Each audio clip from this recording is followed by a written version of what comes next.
Bubur termasuk jenis makanan yang kerap diburu warga 62 sebagai menu sarapan pagi favorit.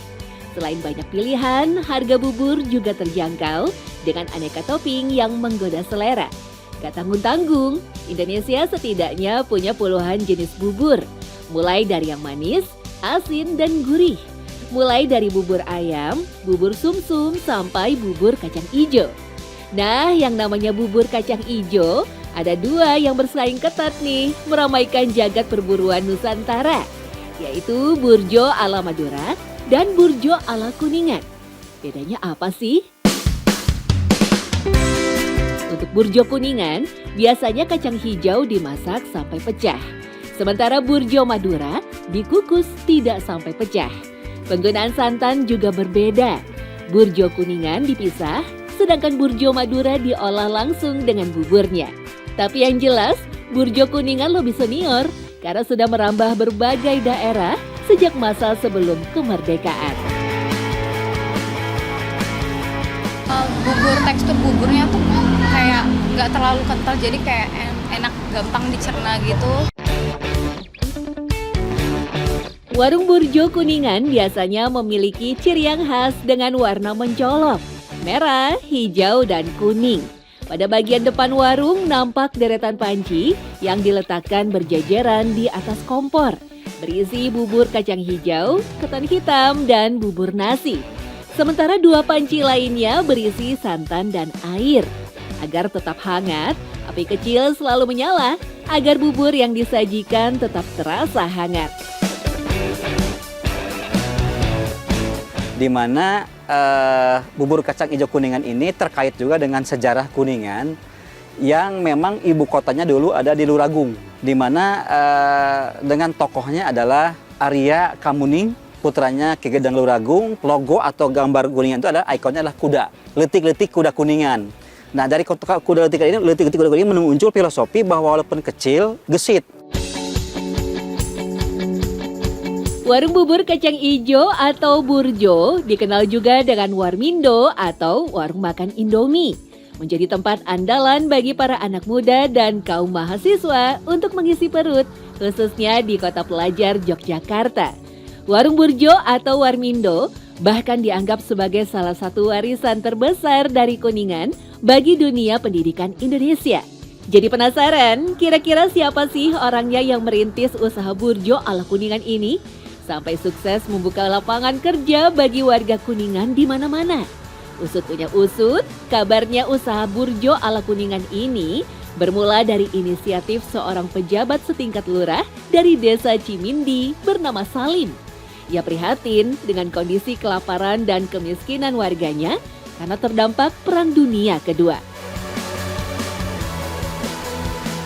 Kuningan itu subur sebetulnya. Subur sekali karena ada Gunung Ciremai, gunung yang tertinggi di Jawa Barat.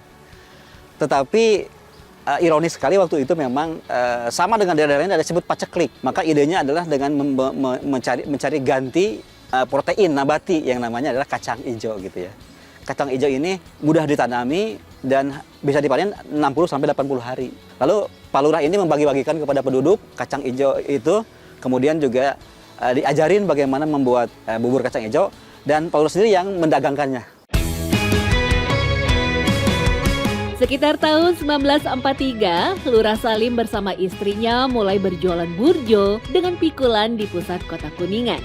Tadinya dagangannya yang murah, laris manis diborong pembeli. Alhasil dalam waktu beberapa tahun saja, Lurah Salim sudah bisa membuka kios burjo.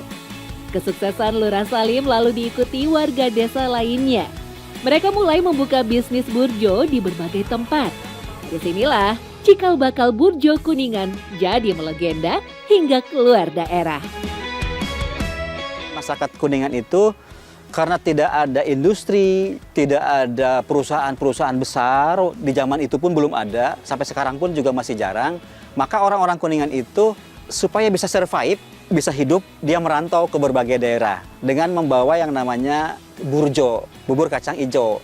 Dari situ mulai orang mengikuti, menjadi pedagang bubur, dan sekarang alhamdulillah seluruh kecamatan Kuningan itu warganya adalah menjadi pedagang bubur juga. Di samping bubur juga warung Indomie rebus atau warmindo sekarang itu menjadi diversifikasi. Jadi selain bubur kacang hijau, dia juga menyajikan dagangan Indomie rebus, jamu, atau makanan lainnya gitu. Memasuki era 90-an, para pedagang burjo dari Kuningan semakin ekspansif. Mereka banyak membuka kios-kiosnya di kawasan pemukiman dan kampus, menjadi tempat nongkrong kaum terpelajar. Belakangan, seiring kemunculan produk mie instan, sebutan burjo lalu bergeser, populer dengan sebutan warmindo, warung makan Indomie. Kini, di pertigaan jalan atau di dalam gang-gang sempit, warmindo dengan mudah dijumpai. Sulit disaingi usaha sejenis karena brand image-nya sudah terlalu kuat. Ditambah lagi warung burjo rata-rata buka 24 jam. Selalu siap sedia menerima pelanggan. Untuk menghemat biaya, beberapa orang penjual burjo dari Kuningan menetap di warungnya atau mengontrak rumah bersama-sama dengan sistem patungan. Bos yang punya ini ke rumah, ngajak gimana kalau ikut kerja di Jakarta, mau enggak. Ya aku berhubung lagi butuh, pengen bantu orang tua, aku siap ikut kerja. Dari tahun 2003, cuman pindah-pindah tempat aja. Ya. Awal-awal saya di Cakung, terus pindah ke Tanah Abang, terus ke Kemayoran, saya di Kemayoran 11 tahun. Nah sekarang baru pindah ke daerah sini, Kemang. Selain bubur kacang ijo yang disingkat burjo, aneka menu minuman dan makanan yang dijual juga memiliki nama singkatan yang unik. Misalnya saja Sucang, singkatan dari susu kacang ijo, atau internet, Indomie telur kornet. Menurut pengakuan Opik, nama-nama khas dari warung burjo itu justru asalnya bukan dari pemilik warung, tapi malahan dari para pelanggan. Kesuksesan pedagang burjo asal Kuningan ini bisa jadi menginspirasi pesaingnya yang datang dari Madura. Namun tak jadi masalah karena masing-masing memiliki target pasarnya sendiri. Kalau burjo Madura, dia pakai gula merah. Kalau bubur kacang hijau Kuningan, dia pakai gula putih, gula pasir ya. Kalau omset sekarang lagi menurun semenjak Covid itu, jadi nggak bisa normal kayak sebelum Covid gitu loh. Kalau per hari bisa nyampe 2 juta ya. Kalau 2 juta ke atas lah kalau lagi normal, dulu sebelum Covid ya. Kalau sekarang setelah Covid 2 juta ke bawah.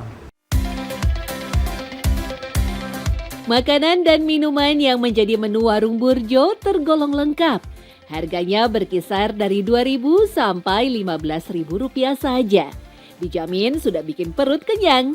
Uniknya rata-rata penjual burjo tak menjual rokok. Tapi korek api tetap tersedia di atas meja. Kira-kira kenapa nih warung burjo nggak sekalian jual rokok? Alasannya kurang tahu juga ya. Kita juga nggak paham juga kalau alasannya. Cuman nggak pernah ada. Menjamurnya warung burjo tak lepas dari rasa kebersamaan senasib sepenanggungan orang-orang asli Kuningan. Tak aneh jika pekerjaan sebagai penjual burjo dirintis secara kekeluargaan dengan memberdayakan saudara atau kerabat. Proses transfer keahlian berlangsung dengan cepat karena tak membutuhkan banyak keahlian khusus untuk meracik burjo atau aneka menu lainnya. Yang penting berlandaskan rasa kepercayaan. Untuk menjadikan sebuah toko atau warung itu, dia rekrut orang Kuningan sendiri gitu ya. Walaupun 1, 2 orang, 3 orang gitu ya. Dia mulai gitu ya. Jadi itunya kuat solidernya. Jadi ada satu kesamaan bahasa, kesamaan adat istiadat yang menjadi modal mereka untuk bisa berbisnis begitu. Nanti belakangan baru setelah mereka itu ikut dengan yang awal, lalu mereka mendirikan gitu. Jadi semacam training atau diklat. Sekian tahun ikut sama bos, dia jadi bos lagi gitu ya. Mengadu nasib di tanah perantauan terkadang menimbulkan rasa kesepian.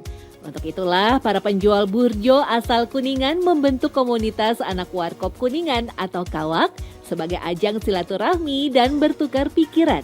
Mereka rutin menggelar acara-acara, mulai dari kopdar, arisan, sampai bagi-bagi sembako bagi mereka yang membutuhkan. Kita sama-sama ngadu nasib ke Jakarta ya. Kayaknya kalau